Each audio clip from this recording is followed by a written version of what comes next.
why are you pushing this bill that would legalize hate and homophobia in Ghana? A very good afternoon to your viewers, and I do not understand what you mean by pushing a bill that will legalize hate and homophobia. It's a bill to promote proper human sexual rights and Ghanaian family values. If you have another bill you're talking about, then maybe you've got the wrong man. But if you're talking to me about the bill I'm sponsoring in Parliament, it is to promote proper human sexual rights and Ghanaian family values. What are these Ghanaian family values in your mind, sir? What do you consider Ghanaian family values? Article 39 of the Ghanaian Constitution is clear that the state shall take steps to inculcate the right Ghanaian values, customary values, into society. The Constitution of Ghana makes the states clearly that the National House of Chiefs is the custodian of Ghana's custom. This bill is supported by the Ghana National House of Chiefs. Our fourth consultative forum, which was held in the Ashanti regional capital of Kumasi, was actually sponsored by the National House of Chiefs. And the president of the National House of Chiefs spoke extensively at that conference where Ghanaian culture forbids homosexuality. And so Ghanaian culture... These members of the LGBT community we're speaking to, sir, are also Ghanaians. They're also Ghanaian. They are part of Ghanaian culture. And they're saying they're gay, they're transsexual, they're bisexual. They are also Ghanaians.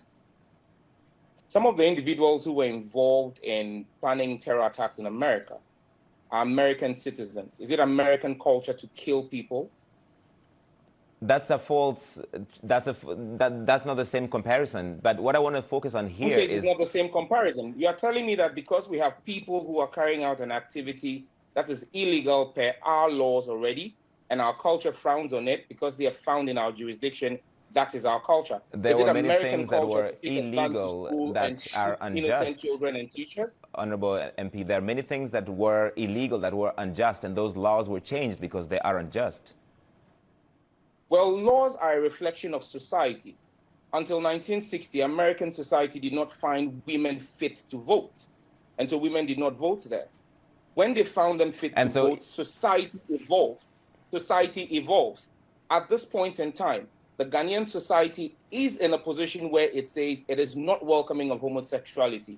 And any other person must respect the views of Ghanaian society. The CDD, which is a far-right liberal think tank here in Ghana, carried out research which was published on the 1st of July. In fact, the academics who have sent in a memo against this bill have two of their fellows, the CDD's fellows in there, the Center for Democracy in Ghana, Democratic Development. They've been clear. Ghanaians are 97% tolerant of Ghanaians of different ethnicity, 94% tolerant of people of different religion, 91% tolerant of persons of different political persuasions, 71% tolerant of migrants and foreigners, but only 7% tolerant of homosexuality. That is the system, that is the society of Ghana. What's your reaction to the members of the LGBT community, sir, that we've been speaking to, who tell us they're afraid for their lives when this bill passes, if this bill passes, that they're afraid to even leave their homes? Well, anybody who is engaged in an illegal activity should be afraid of the law, shouldn't you? Then there will be no essence of law. But let's be clear about this. The United States in 2021 remains the most dangerous place for homosexuals. As of June 2021, an independent story, a story run by the Independent. Sir, this is not about the United States. This is about Ghana. This is about Ghana. This is about Ghana, so I want to focus on Ghana, sir. Hang on. Let me ask the question. Let me ask you the question, sir. This is about Ghana. You are, as part of this bill, legalizing conversion therapy, which UN experts consider torture. Do you believe that homosexuality can be medically treated? Well, tell me how individuals who are born men and decide to become women. That's not an answer. Do you believe that people can be cured of homosexuality by some sort of treatment? I apologize. We appear to have lost the MP, Sam George. The connection is not that great. If we can reestablish that, we'll try and come back to him. And before we lost you, we were talking about conversion therapy, which is considered torture, and your bill would legalize that. Do you want to torture people in the name of curing homosexuality?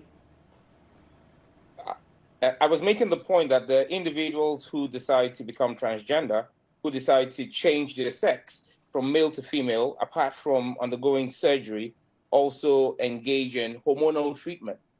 Is that torture? Because I don't see how different hormonal treatment is from what you call conversion therapy. Is not the same as conversion therapy. These are very, very different. This is a false equivalence you're making, sir.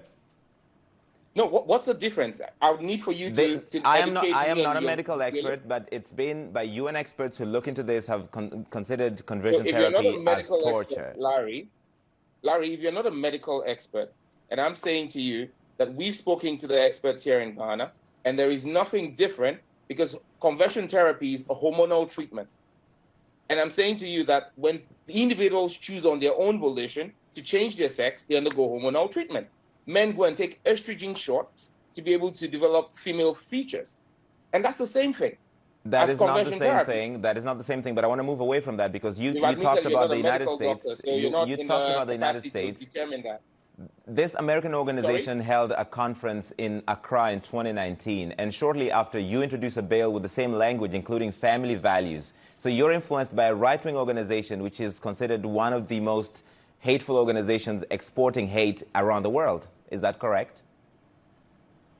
It can't be farther away from the truth. Larry, I was never, myself and none of the 7 other colleagues of mine was at this conference. In fact, this conference came to my notice after the CNN's David Mackenzie asked me about it.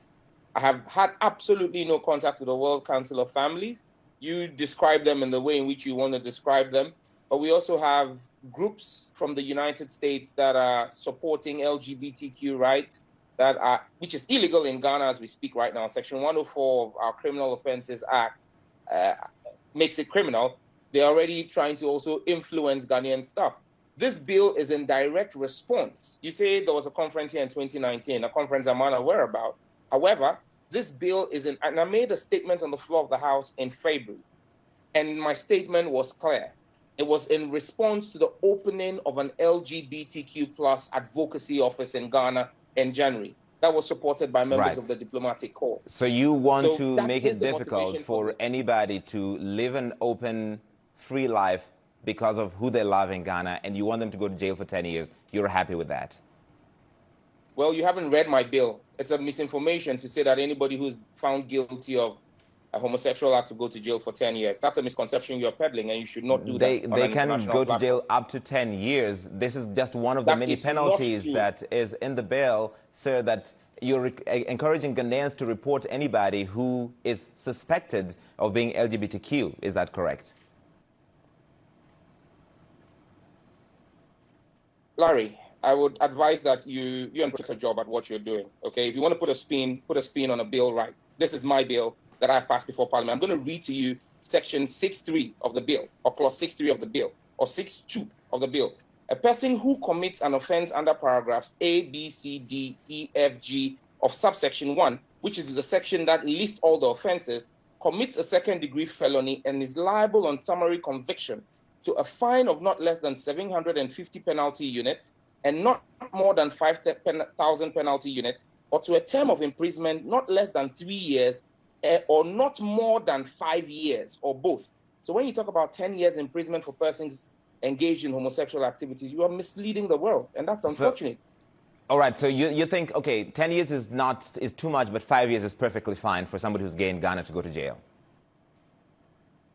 Well, that is the punishment for a second-degree felony in Ghana. And the activity of homosexuality is a second-degree felony. Honorable George, are you just a hateful person who does not want people who are different from you to have a life in Ghana?